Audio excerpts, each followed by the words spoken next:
Ancient Greek philosopher Plutarch tells us that Alexander the Great slept with a copy of the Iliad under his pillow. Today's guest, Janell Rhiannon, wondered why. So she picked up the works of Homer, and then she never put them down. 20 years later, Janell Rhiannon has become one of the most dedicated voices in Greek mythology. She is a scholar, host of one of the top mythology podcasts in the country, Greek Mythology Retold, and author of the Homeric Chronicles, an epic series that pulls together Homer's Iliad and Odyssey, ancient Greek plays, mythology, and historical accounts into one sweeping chronological saga. Janell and host Andrew Rubin, author of Hell or High Winter, sat down to discuss all things Greek mythology, the Odyssey, the Iliad, and why their impact remains so present in our culture and storytelling to this very day. This is Plotting About. Let us begin. I think I officially have to say hi, Janell. Nice to meet you, even though I already know you. Yeah. Okay. So I'm really excited to speak to another lover of Greek Take. mythology and someone who is, okay. Let's just dive in. Screw the whole. Do it. Yeah. So I'm reading your series right now and loving it. And I'm Thank just going you. to start off right off the bat because the breadth and the extent of what you've been working on is astounding. And so how did you get so completely hooked by Homer and the Odyssey? And not only did you write this book series about it, but you do this incredibly successful podcast that is one of the top in the country about Greek mythology. So how did that even get started for you? Well, when I was in graduate school, I was studying under the late Diane Harris, and she had a series on, it was like her Alexander series. So I was studying very intently Alexander the Great. And I was reading, I think it was Plutarch, and Plutarch mentions that Alexander slept with a copy of the Iliad under his pillow. I think it's Plutarch. So I don't think it was Arian. Anyway, that's neither here nor there. So I was not that familiar with Homer at that time. So I was in my mid to late 20s. And I thought, and I loved Alexander. So I was like, what would make Alexander, someone like Alexander, carry around some story, right? And anyway, that was how I came to the Iliad and the Odyssey. And then Diane moved. She got a position back east, and she moved, and then I ended up having to get another thesis chair. And that ended up being Dr. Victor Davis Hanson, who I didn't know at the time. You know how we were talking earlier about people you don't know who they are?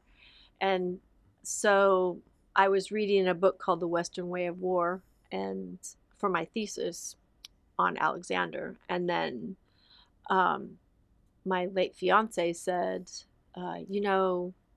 that's who that professor is. And I said, what do you mean? And anyway, it turned out that the book I was reading was written by the professor. I had to go, I call it audition, but I had to go interview with him to see if he would take on my thesis that was already in progress. So then I was nervous about that. Anyway, he said to me at one point during because I worked with him for about 3 years. And he said to me at one point, you're either an Iliad person or an Odyssey person. So that's how Homer came into my world, through Alexander the Great. Wait, so what does that mean if you're an Iliad person versus an Odyssey person? Because the themes are different. So the Iliad is looking at Achilles as the hero who loses himself to war. That's how I interpret that. That's what it means to me, right? So sing goddess the rage of Achilles. And the rage it's not just because Agamemnon took Briseis. That was just the tipping point. What really, and it broke Achilles, the war trauma of him losing his compatriot Patroclus. And it doesn't matter if he's gay, if that was gay or straight, it doesn't really matter. There was a bond there that broke Achilles when it was when Patroclus was killed. So, and that rage that Achilles had after that was frightening even to the Greeks as well as the Trojans. So there's that theme. It's kind of, you look, the Iliad has you looking at the consequences of war and the consequences of glory. And the Odyssey is about a homecoming, the search for home, trying to go home as a war veteran. That, that's the lens that I see the Odyssey through, is that Odysseus is a war veteran and suffering from PTSD. So, but it's more about homecoming. So that's why you're an Iliad person or an Odyssey person. I don't know. I think you can be both, but I guess they're Yeah. both equally fascinating because of what they Yeah. explore. Yeah. Can you share what your intent was and what you're trying to achieve? Because it's quite remarkable with your series, the Homeric Chronicles. What made you set out to do it, and what are you trying to do, like in your own mind as a writer and as a scholar? I am, what I tried to do was, originally when I thought of the story, I just wanted to explore like the main character. So I had this idea that I would write a book about each character just for exploration um, and maybe weaving in some myths that are not considered really part of the Trojan War myth. And then and that was in 2010. And then I realized I have no idea how to do this because you can't tell one story without telling all the other stories. Because what happens in story A has implication for story LMNOP, as for making it, do you know what I mean? Like down the line, there's a connection. So you can't tell the story about Helen without understanding the story of her mother, Leda, and what happened to Leda because of Zeus's assault on her. And so, you know, weaving in the non-Trojan War mythology into what I started to see as the spine of the Trojan War. So that what we know as the Trojan War, Iliad and Odyssey, um, there's so much that happens before and after. And I wanted to tell the story chronologically, and because I just loved the story and I wanted to think about the human aspects of the story. So I come at it as a historian, and then also because the stories do tell us about what it means to be a human being. And I know people throw that around like it tells us about what it means to be human, but it actually does. So we've all had to face tragedy, and then how do we work through that tragedy? That's the part of what it means to be human, because none of us gets out of this life and doesn't have to face things that we don't want to, but how we face it determines who we are. So um, I was interested in telling that part of the story. Does that make sense? But I didn't realize the scope of what I was trying to do until I was trying to do it. And I realized in 2010, 2011, I wasn't skilled enough to do it. And then when did Game of Thrones happen? Because that was, Maybe around the same time, wasn't it? yeah, it was like early on, because then I started watching Game of Thrones. And then, of course, that led me to the book. And then once I started reading J.R.R. Martin's books, I realized, wait, this is multi kingdoms, all these POVs. And so that's when I thought, okay, maybe I can do this.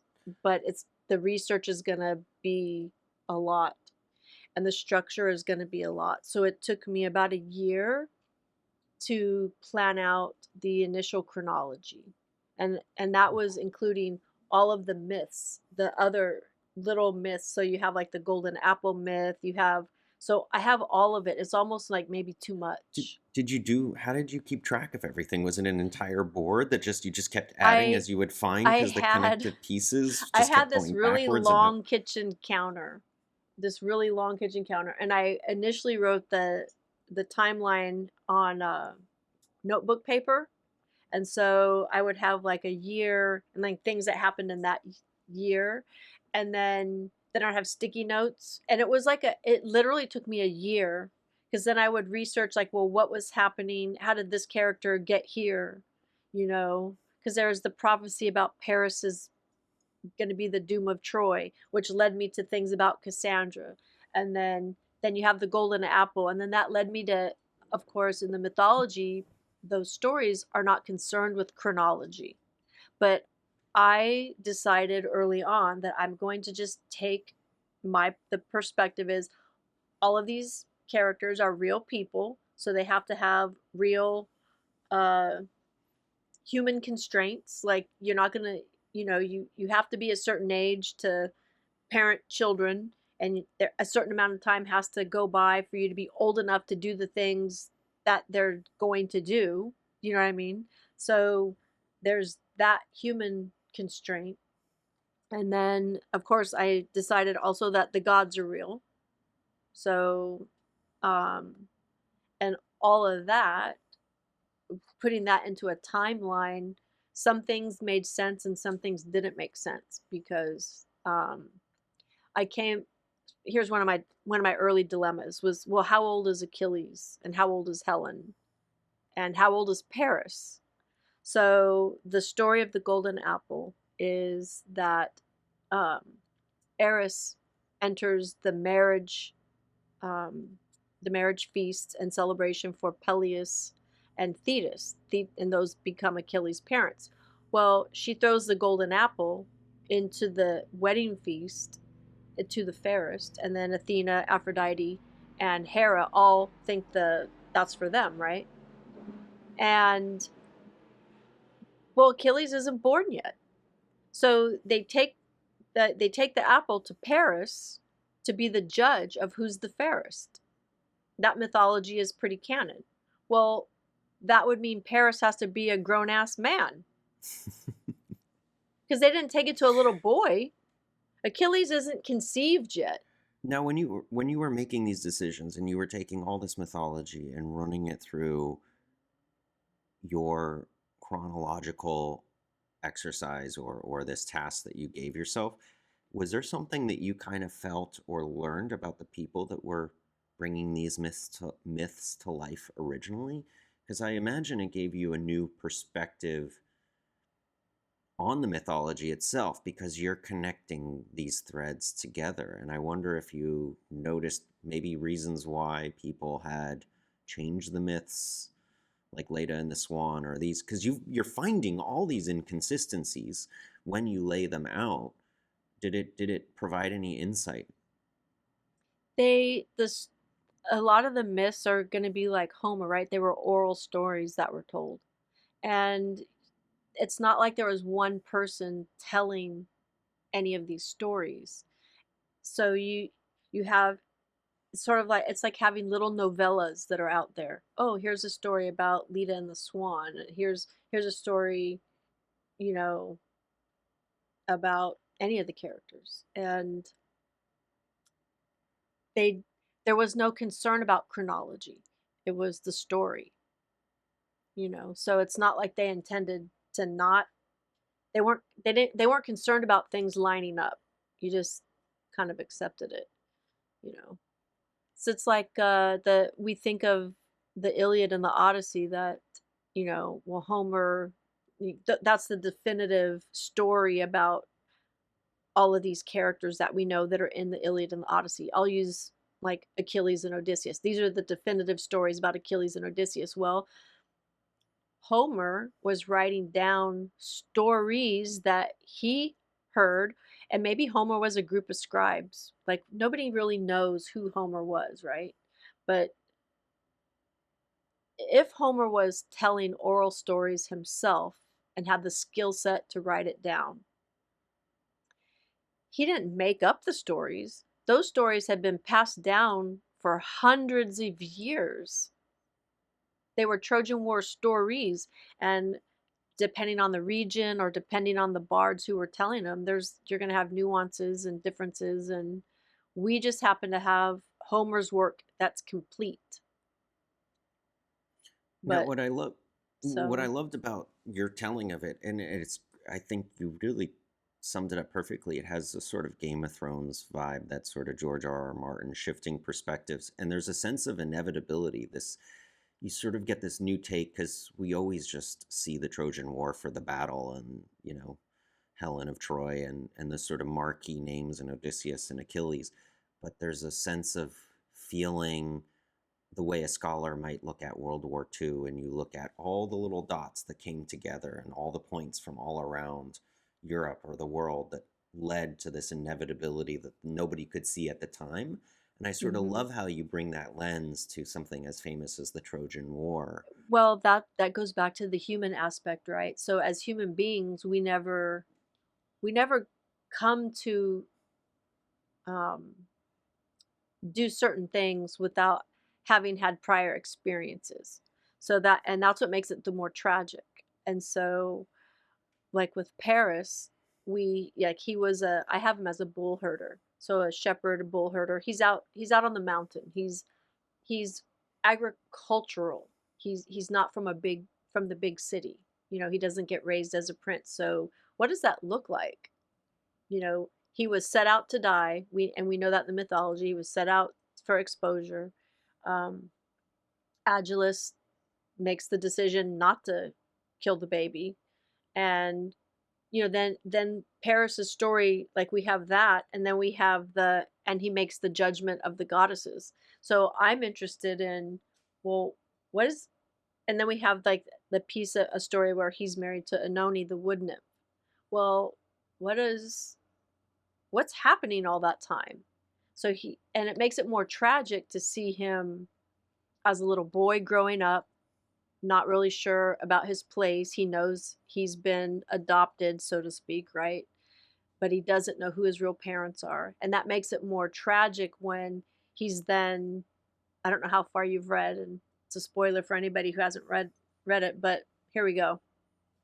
It makes it much more traumatic for Paris to be told he has to become a prince when when Cassandra then says at the celebration, that's my brother. He has to die. And then when Hecuba and Priam are like, what do you mean? For them, it's like, oh, our son isn't dead, and thank God, thank the gods. And so it's just really about the human aspects. What would that be like? Because we kind of hate Paris in the end, but it makes it more tragic when you realize that, when you see everything that he went through, and that he was struggling with his own identity, and then when he finally accepts his identity, that's when the prophecy starts to unravel, and he realizes that he's going to bring about the doom of the city. And he makes that realization in the end when Hector dies, and he realizes, I have a hand in this. Anyway. And it was also, not to say that your writing there's too much brutality and it's heartbreaking, but you make the stories so real. Like the moment of Cassandra and her curse from Apollo, that was an incredible scene that you wrote there, when she's being forced to give her body to Apollo. Yeah, assaulted. she's assaulted. Yeah, and then giving that curse, because we always think of Cassandra, the curse of knowing, being able to try to warn people of impending disaster, but no one listens. But then we get to see how that comes about, and also be inside of her pain, or the tragedy of having that curse bestowed upon you as she's realizing what it means for her. So I really just love that about the writing and what it does to these stories. And again, they all feel like little drops, or the snowflakes that form the snowball that you feel is heading towards that inevitable war that we all know about, but we get to see all the little pieces coming together, which is it's remarkable how you did that. And I think that for some people, if you like, and I think I struggled for a little bit, because I am independently published and trying to. I thought that what I was really doing, I'm just doing like a Greek myth retelling. Then I realized probably more recently that, wait a minute, I think I'm actually doing epic fantasy. I'm doing epic fantasy that's merged with the Trojan War and the Odyssey. So it's Greek, there, and it's inspired by, but it's heavily inspired by, because there are certain aspects that are definitely retelling, but the scope of it is much more suited to people who like to read epic fantasy. And most Greek myth retellings have a single POV. Yeah, So there's people who are expecting that are like, this is Circe, too much. Medusa. Yeah, Yeah, that's it's so I um it's much larger in scope than a traditional like Greek myth and it's retelling. almost I can see what you're saying when you say the fantasy world embraces this type of retelling because it almost has that sense of world building that mythology and people that love fantasy want. Um, Mm-hmm. which almost when you look at any of these world mythologies, they're sort of the original world builders because they created so many gods, and each if you just zoom in on each god, it's an entire world. But there's the rules and the way they overlap, and I think you've done an amazing job connecting the threads and keeping the narrative alive, Mm-hmm. with without losing that sense of the storytelling part of it, versus just a scholarly retelling. Um, and I kind of am wondering, just on a storytelling sense, I think you mentioned somewhere about the the the drama can come in from the gaps in these stories. Mm-hmm. And can you talk about what that means and what you found when you were kind of doing the research and the sparks that maybe went off when you were like, oh my God, I didn't realize that, when this connects to this, like, what is that Mm-hmm. moment between them? So there's so many little gaps. When we, I'll give you something about Menelaus, because most people don't like Menelaus. That's Helen's husband, right?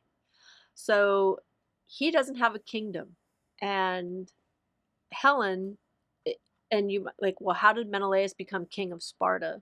Because Helen's father was king of Sparta. That was Tyndareus. He was the one that hosted all the suitors that came to vie for Helen's hand. And the reason that, so I look at like Menelaus, he doesn't have a kingdom. Agamemnon took a kingdom, right? And secured himself in Mycenae. And there's a bunch of family drama that the rationale for why he did what he did and claiming Clytemnestra secured his claim to Mycenae. So, but Menelaus is out there without a kingdom, but he's the perfect choice for Tyndareus because he wants Helen to stay in Sparta because she becomes Helen of Sparta. Women don't inherit the throne, not even in the Bronze Age. But the choice had to be somebody who would stay in Sparta. Who's going to stay in Sparta? And Menelaus is the second son, right? That's why he doesn't have his own kingdom. But he's the perfect dude because then his brother is the most powerful king in all of the Greek area. So I'm like, well, what does that look like as Menelaus, as the second son, the younger brother of the most powerful man in the area, right? Um, That to me is always the most exciting when you find those moments in stories or in real life where you're like, what if you told it from that perspective? And what that opens up and an entirely new lens or all the drama that's involved with the second son taking over. And I love what you're saying too about how he came from an entirely different perspective and suddenly has to be accountable, and he's being held to account by his wife and Agamemnon. And anyways, I think that's always like a fun place to be, narratively speaking, when you gave yourself that space to play with it, because you were sort of giving us the 360 view around it. Mhm.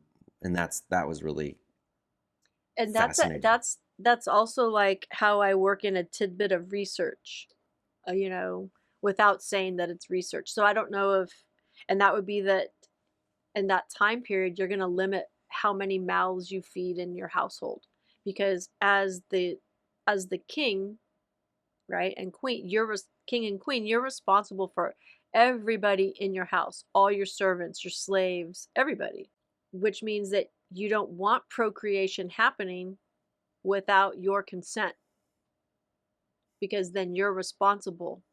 So you, by putting that in there, it just sounds like part of the story, but there's a little tidbit of historicity there, but it adds to the flavor. I think that also speaks to the importance of research. So what is your research process? How do you find all these details and then you bring them into the narrative? The research process is, I just rely on my his being a historian. So historians always, you're trained to ask questions like, why did this happen? How did this happen? And then you just, like, for now, I can go online and I can find scholarly articles, and I part of my research is in Academia.edu. So I like to go in and read papers that people are publishing, on the Trojan War, like for archaeology, things like that. I'll read papers that historians have written, books, all kinds of things. So that'll take you, and that'll take you to the sources, because that's the next level of, as a historian, is you, like, oh, they said this. Well, who are they? And then you vet out the source. Like, what is, like, where was their training? Is this somebody writing an article in Atlanta, in the Atlantic, that has no real credentials? Like, you just kind of determine. And I have files. My God, I have so many files. I think research can get very overwhelming. How do you know when enough is enough, or is there a point of ignition, or is it just sort of an endless ongoing It's process for you? endless. There's never enough is enough.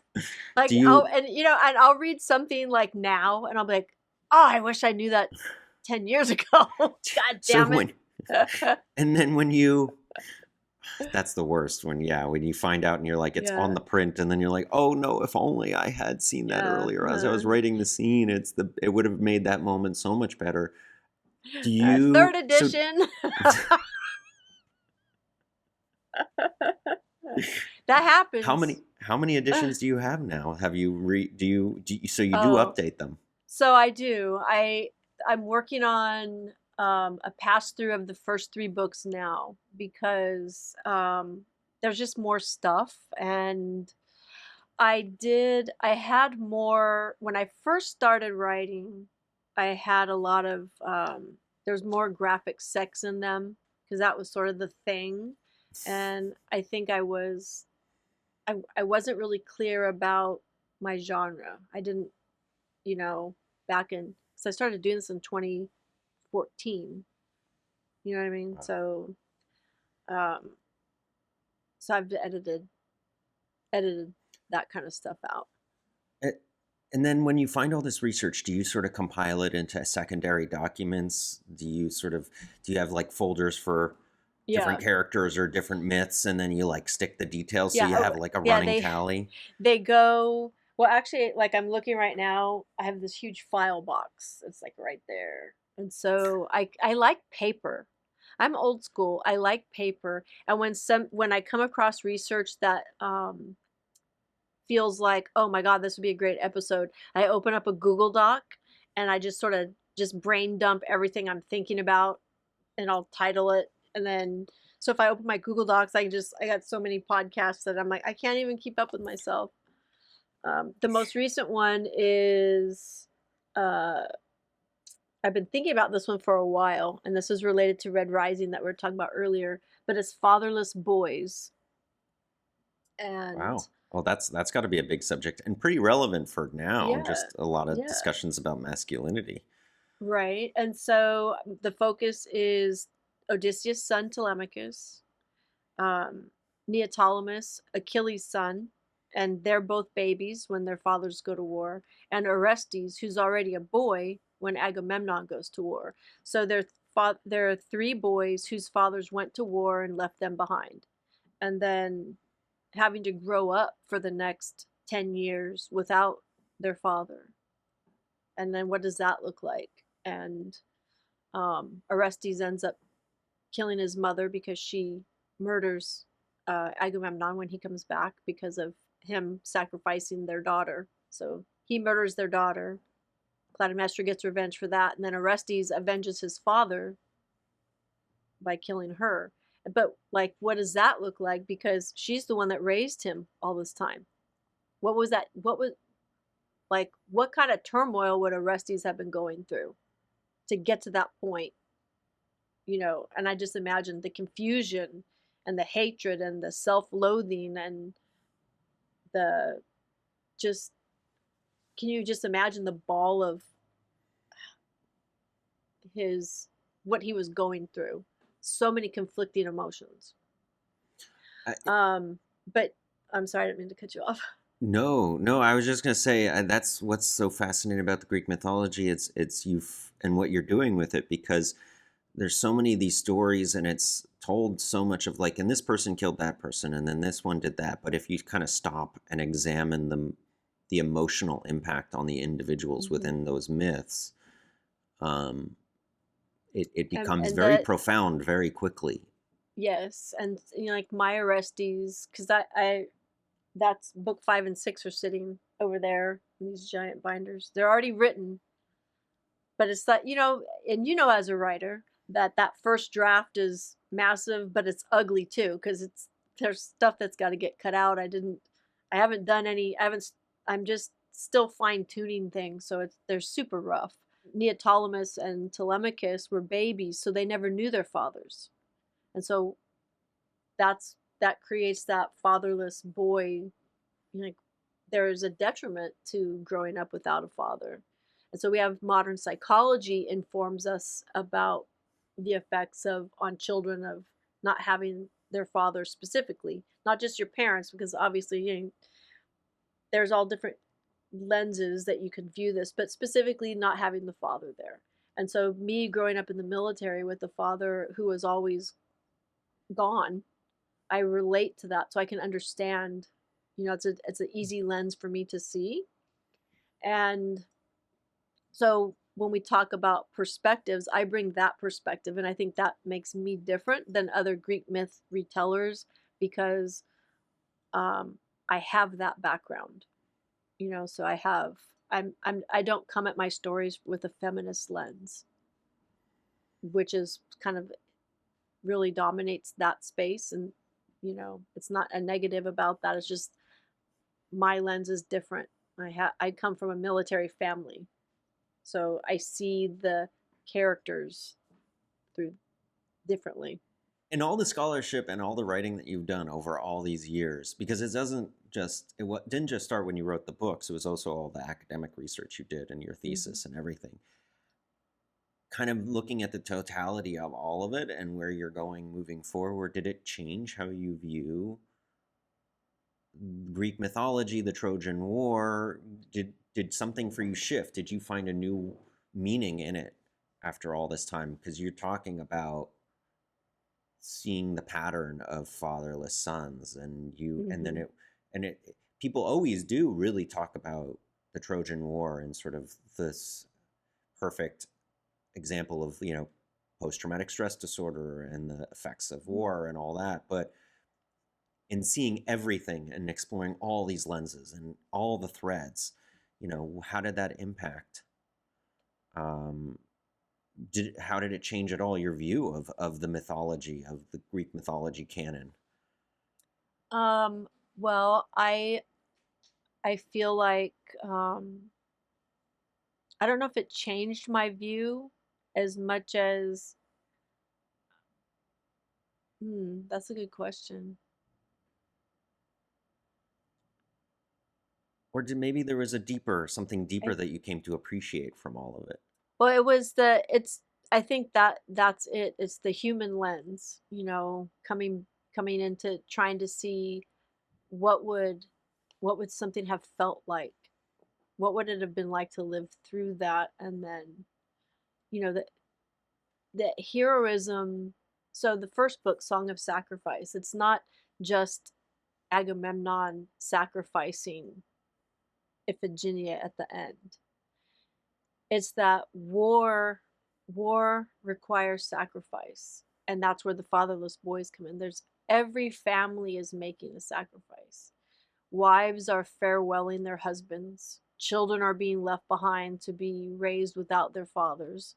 So every kingdom is touched by war, and on individual basis, making sacrifices to do without um, their fathers, to do without uh, their husbands and companions. So families are torn apart. That's a huge. So I think I see it from that perspective. So that has added another layer of my understanding. So the first time, when you read the Iliad and the Odyssey, you read it because you're understanding the story, like what happened, you know what I mean, in the story.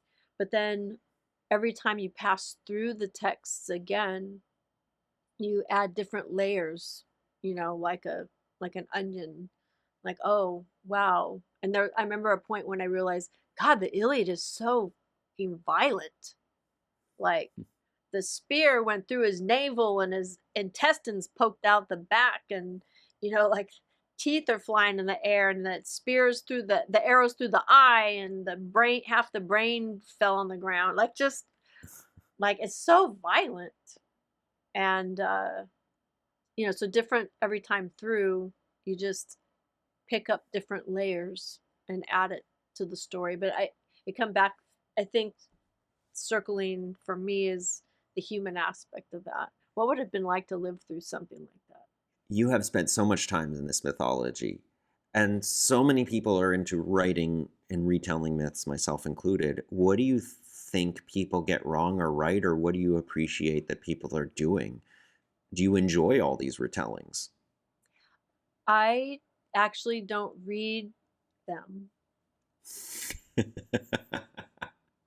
And there's a reason why I don't.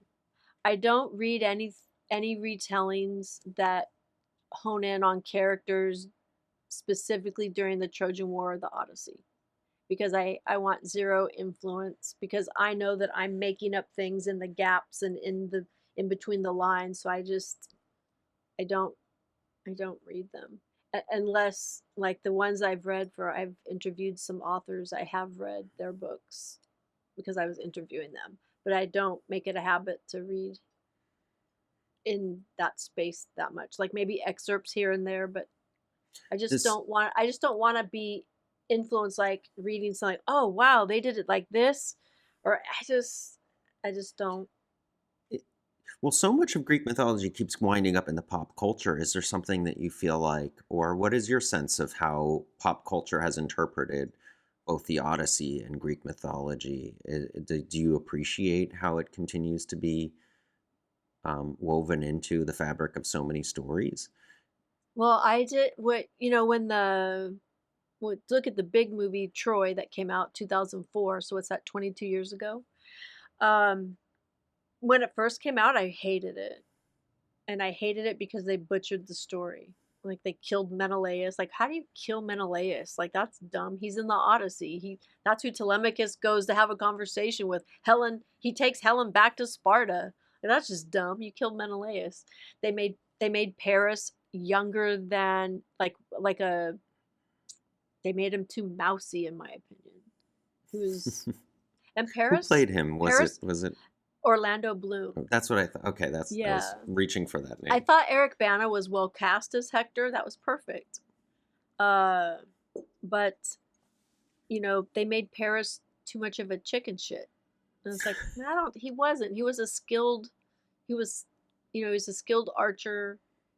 He probably could sling stones. When you look at anything, if you've ever seen anything from the ancient world, like Amazon, I think Amazon Prime has the series David, and then there's that like there's the scene where he fights Goliath and he slings that stone, and those were lethal. They could, they could peg wolves and, you know, predators with that, and they had to be really quick, and it was lethal. So Paris was skilled, and he wasn't a mousy, crybaby. Anyway, I didn't like that. I didn't like Paris being a crybaby. But they took the gods out of it. Like, they butchered the story. I didn't like it. Well, in that sense, what do you think people are missing with the standard retellings of the Odyssey, or and Greek mythology that kind of comes out? Is there something that you found that's like, oh my God, I wish people would know about this, and that they can find in your books, or maybe not in your books, but you just, what are we missing in the stories when they're The sort of stories are flattened? the stories are too big. Um, I think to just tell. It's sort of like, could you imagine them trying to adapt what we know now as the Game of Thrones? Could you imagine them trying to adapt the Game of Thrones stories to, say, 3 movies? And I think the Iliad and the Odyssey are that way. And so a lot of the story gets cut out so that it fits a specific format. I mean, what's your favorite part of the Iliad and the Odyssey? My favorite part is probably in the Iliad is probably that's a hard one, man. Like, the whole thing. I like all of it. Probably the interaction of um I like the showdown between Hector and Achilles, because that's when you see how terrifying Achilles really is, because Hector runs away from him. And Hector was not a chicken shit. So how frightening must Achilles have been for Hector to run and not want to face him? Like, he knew he had to face him, but he was terrified of doing it at the same time. Where that whole scene when his mother, uh, she Queen Hecuba takes out her breast from her chiton, and she's like trying to tell him, like, look, honor me, like, I raised you, I nursed you, like, don't do this, like, don't, because they knew he was going to go die. They like they knew that if he had to face Achilles, he wouldn't come back. So that whole scene, and then his wife, Andromache, is weaving. She's weaving while he's fighting Hector, because she's trying to, like, give him some, whatever she can, vibes, keep him safe by, like, maybe, like, we would call it, like, meditating on his, like, she was trying to manifest his safety and his victory, even though on on one hand, knowing that it was probably futile, but she was going to do it anyway. So that whole scene, that's that culmination, and that's probably my favorite Iliad scene. And then the Odyssey is, that's a good question too. Probably, okay, this is going to sound trite, but one of my favorite scenes is when he comes back and he sees Argos, his dog, who's been thrown out like a piece of trash on a dung heap, waiting to see him again. And the dog sees Odysseus through the disguise that Athena gives him. And Odysseus in the Odyssey can't reach out and touch the dog and pet him because it'll give away his disguise. But he knows that his dog knows that it's him. And so, like, and then the dog dies. That's like, that rips my heart out, because I have dogs. Even just dog lover, yeah, so. same. Even just you talking about it, like Yeah, rips can my you heart imagine? out. Like, you can't reach out, and then the dog puts his head up, and you just can imagine he's covered with flies and just you know how when dogs are old and they can't walk anymore, so he's just tossed out. So that's a revision that I'm doing in my book, because hell, no, that makes no sense to me. There's no way that Telemachus and Penelope are going to let the family dog, Odysseus's favorite hunting hound. There's no way. And then Eumaeus says to Odysseus in that scene, you should have seen the dog in his prime. He was a thing to see. He was the best hunter. Like, he was just like this amazing dog. And it's just like, ugh. The depth and breadth of the emotions in these scenes, which obviously I can see why you gravitate to them specifically. Do you think that was known and the sort of mastery of the writing, and that's what they were going for at the time? Or do you think we sort of bring out that now in our Well, I retellings? think they knew, because why would Homer put that in there? It wasn't just so, oh, a dog saw Odysseus and knew it was him. It was not just any dog. It was Odysseus's dog that he had not seen in 20 years. And we all know, especially when you have big dogs, and it was a big hunting hound. It wasn't a little dog. So big dogs don't live that long. It speaks to why the myths stay so relevant or retold, because they hit such fundamental parts of humanity, and things like the connection to dogs, or just even just the small psychological moment that you mentioned of Hector's wife knitting while he's about to die. I mean, you could just unpack that for ages, what the psychology of that specific moment is, and it's sort of beautiful in a way that they had they knew the importance of those details, and it speaks to how powerful that storytelling is and why it probably lasts to today. And also maybe speaks to the importance of all the research that you do, because even all those details down to the anger or the caution about accidentally getting one of your slaves pregnant, because it would be another mouth to feed, and that time you wouldn't have the means to do that, and so the resource rationing. And I think it all just sort of weaves back both on the craft sense of it, of why, and then also on the larger sense why the myths are so enduring, because what power they bring psychologically. Well, when we say things like the myths speak to us about what it means to be human, that's what that is. So you can find layers of humanity in these mythological figures, and like where the scene where Hecuba takes her breast out and shows it to her son, just as a means of beseeching him to please don't go, please don't go fight Achilles. That's a powerful message that she's sending. It's not like she's just pulling her breast out to, here, look at my boob, everybody. It's not.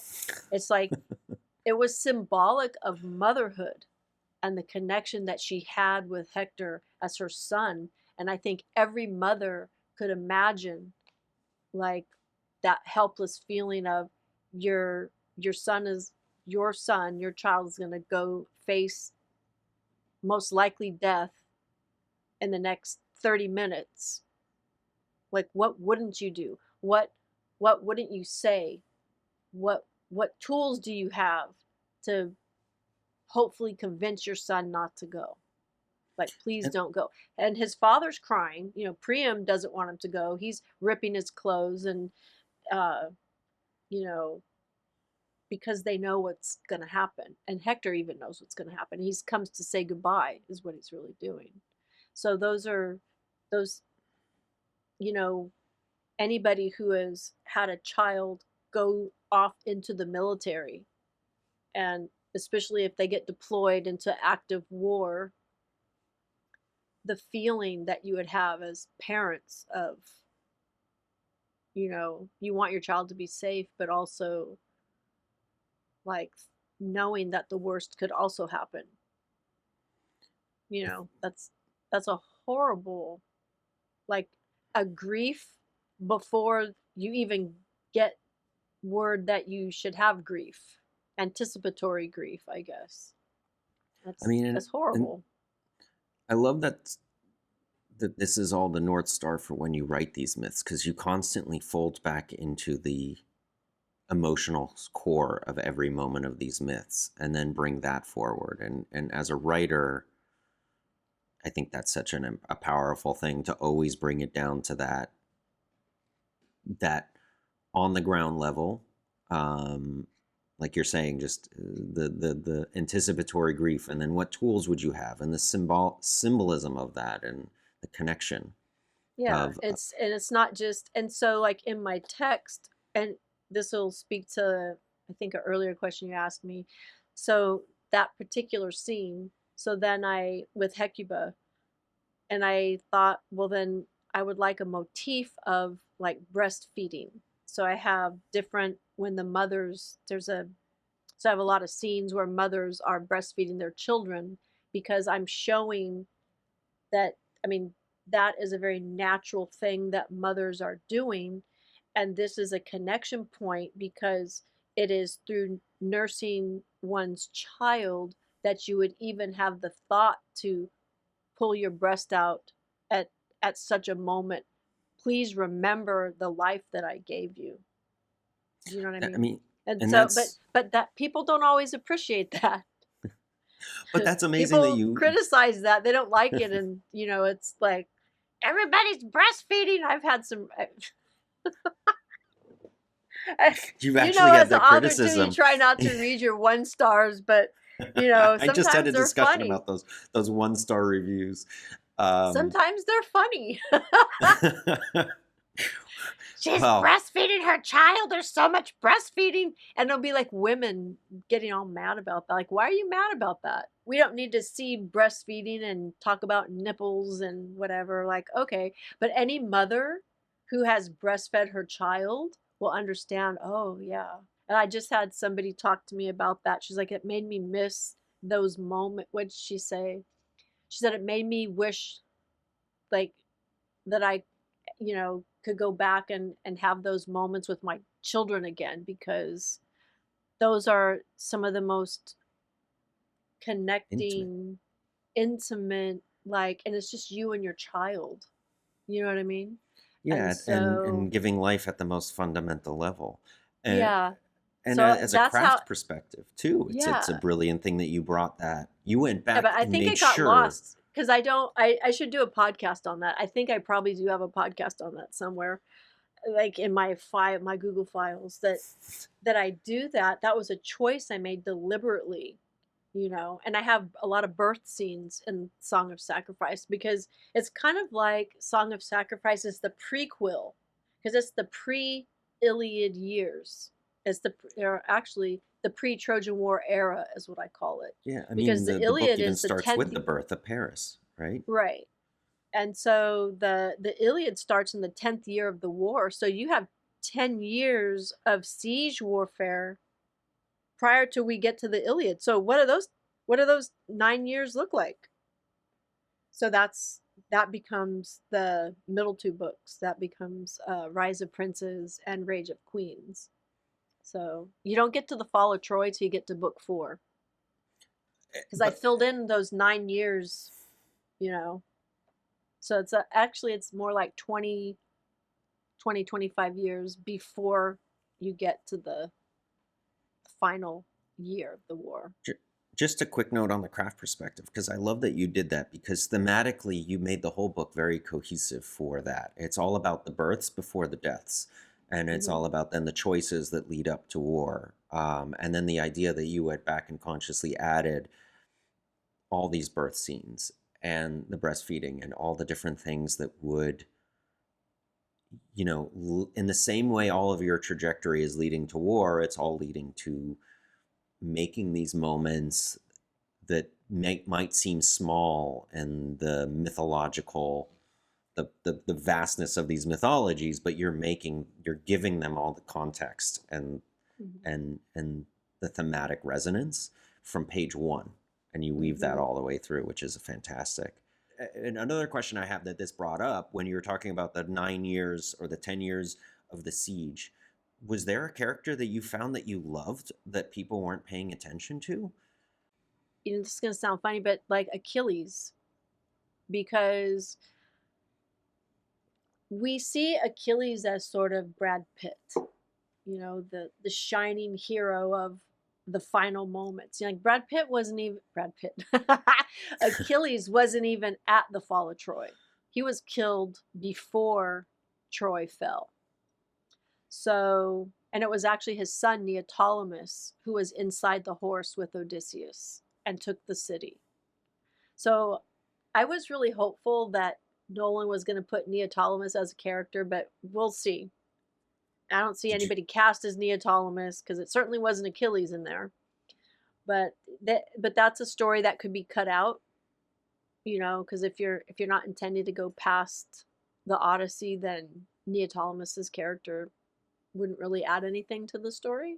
I really liked exploring Hector and Achilles in that 10-year period, because that's why it's called Rise of Princes. So you know, when Achilles comes to Troy, he's young. Odysseus got him from Skyros. He was, you know, a young father. His Neoptolemus was a baby, and he was basically a teenage dad, you know, 17, 18 years old. And he leaves, and he's married to Didamia, and he leaves his wife and his infant son for war. Well, he's untested in battle. He's not a war veteran yet. He's been trained by Chiron. But he has to prove himself. And so watching Achilles have to prove himself in war, and he's leading men who are older than he is, because the Myrmidons are who he gets from his father. So Achilles has 50 ships and about 6,000 men under his command, and he's never held command before. So he has to. I find that interesting and he's very ruthless, because what's the first thing you're gonna do is you're gonna try to prove that you're a badass, and he does. So, you know, who Achilles is in the Iliad, which is the 10th year. By the time we get to where the Iliad starts, he's a war veteran now, you know, and he's not a boy anymore. He's probably about 28 years old. So, and I kind of modeled Achilles off of Alexander, because Alexander was very young, and he was trained for statecraft, and he was trained for war, and he was 18 when he led his first troops into battle. So it's possible to be that young, you know, and do it. So I kind of did the reverse, because we know Alexander was a real person, and we know that he really had the Iliad. So I've just sort of flipped it, like, okay, Alexander was very young and did incredible things. So Achilles could be young and do incredible things too.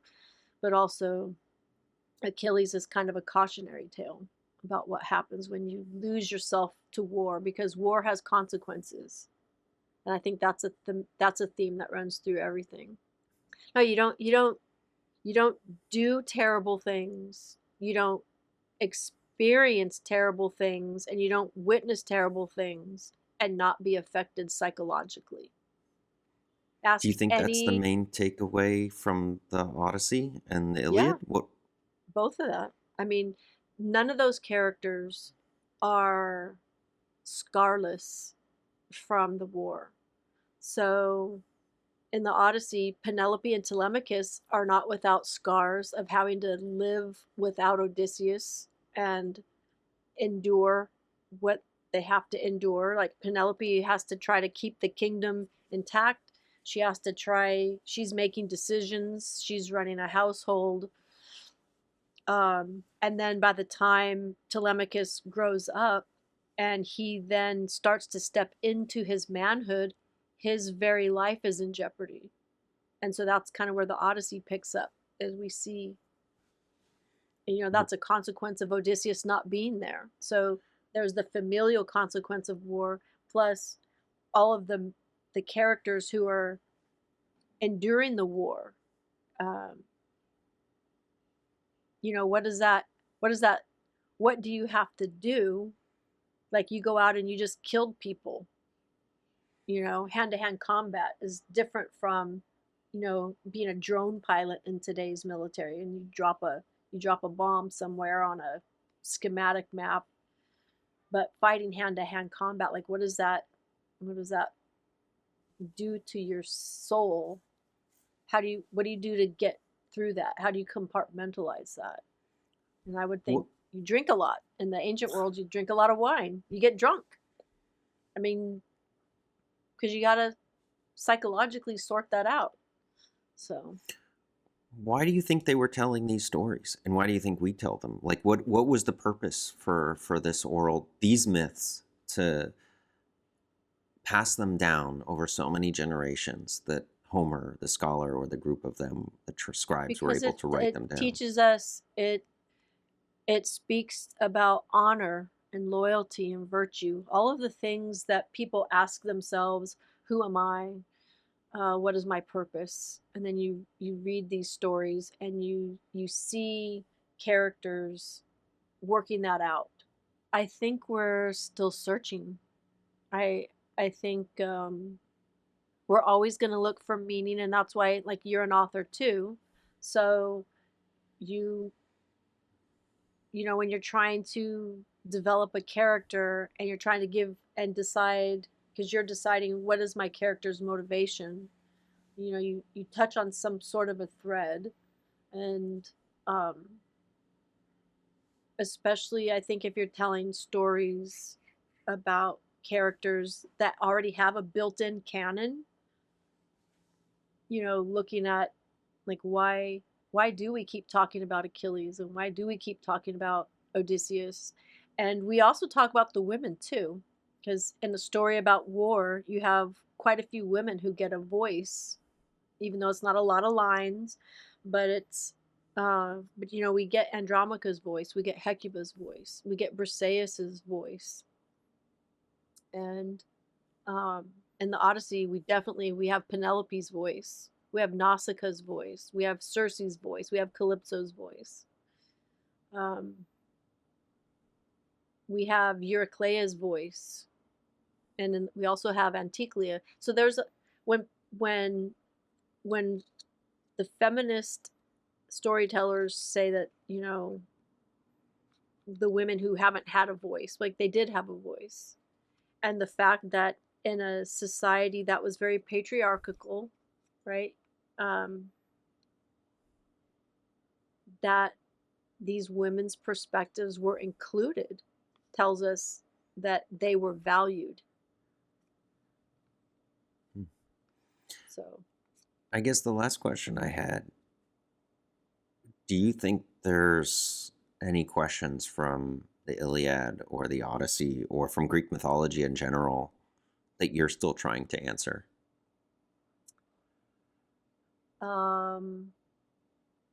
I don't think so. I mean, I think when I'm writing, little things come, you know, like the big question is, everyone wants to know, like, was Achilles and Patroclus gay? And I feel like that's such a narrow lens. Like, when we want to see a character specifically through their sexuality, like, that's it. It's like, no, you know, I don't know if it doesn't really matter. Like, in the scheme of things, it doesn't really matter if they were gay or not. I don't care. I don't think Homer cared. If Homer cared, he would have been overtly saying something. Homer never said, so you could read between the lines. And like, in my series, I don't have them be gay because Homer never had them in a relationship, but I did give them an afterworld relationship, and it wasn't so much about sexuality, but about Achilles not feeling like, if Achilles was going to submit to anybody, it couldn't be anybody who was less than he was. Does that make sense? Like, he wouldn't feel, he wouldn't be able to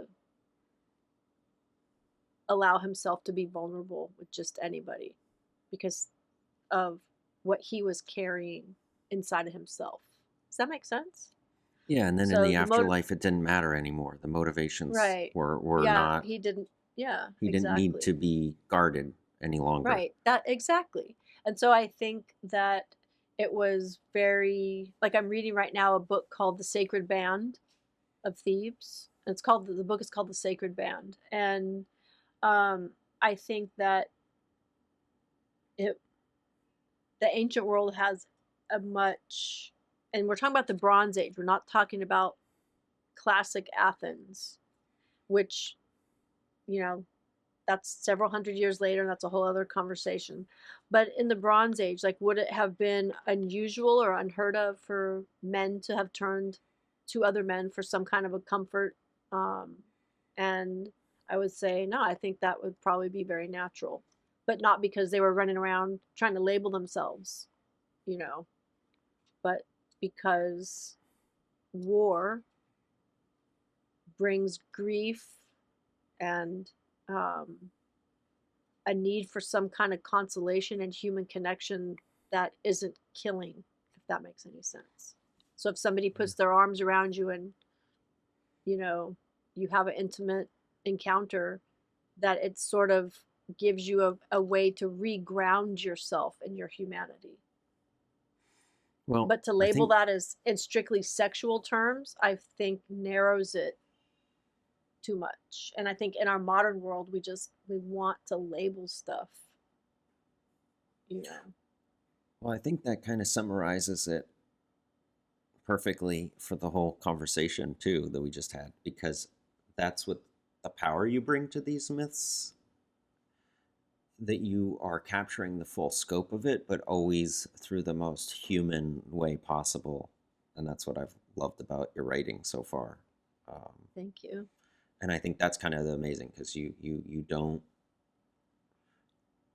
narrow yourself to one specific story. You're sort of giving us the entire epic, the entire world, and you're doing it through an exceptionally human way. And it feels like we get to feel all the pieces as they come of the puzzle as they come together. So yeah, it's really beautiful. So, Thank you. and I was going to ask you about your podcast, but I'm like, we've done so much, but I feel like you touched upon it, because it's amazing. Yes, Like, yeah. I did. I talked about it.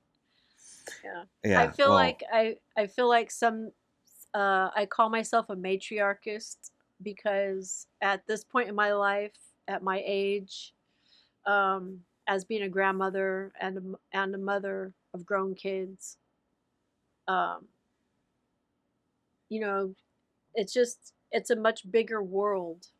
You know, I don't, you know, it's not just men, it's not just women, it's all of us. And it's the human experience. And I think as a mother, you can kind of see, when I look through the matriarchist lens, not as a political thing at all, but just you have just a different scope of how you kind of look at why people are doing what they do. You know, at this point in life, you can see how you made decisions as a young parent and how that affected your children, and how those effects reverberate down into the grandchildren. And so, you know, you become very aware of what what you're doing, how it affects the generations that come after. And so that's sort of what I'm carrying through with the last 3 books, is how the reverberation of everything that happened from the war, how that just continues to echo through uh, 2, 3 generations. But I think that's, I couldn't have that lens. I would not have had that lens if I was like 35 years old and still raising my kids in the middle of it. You know what I mean? Like, it's only now at this age, at this point in my life, that I have that scope. Does that make sense? yeah, I think that's so beautiful. I love that that's the perspective you brought to Greek mythology and this particular storyline, the stories, because I feel like that was always the intention to begin with. Mm-hmm. And we get hyperfixated on a character and an event, and the idea of having this holistic psychological, intergenerational viewpoints, I think is almost what they were meant for to begin with, versus a spectacle. And so, yeah, and you still maintain the entertainment of the myths and why they were retold to begin with, but I think it's kind of a powerful thing about how you've brought your own life into them as well, in a way that elevates all the original themes that were inside of them all along. So. Okay. Thank you for having me. The greatest stories don't just survive because they're old. They survive because every generation finds something new inside them. Oh, I really, really like that. Sounds like a Christopher Nolan trailer. Well, I think we've cracked the code why we're all still talking about Odysseus and Hermes and Persephone nearly 3,000 years later. This is Plotting About. Thanks for joining us. Now go buy Andrew and Janell's books.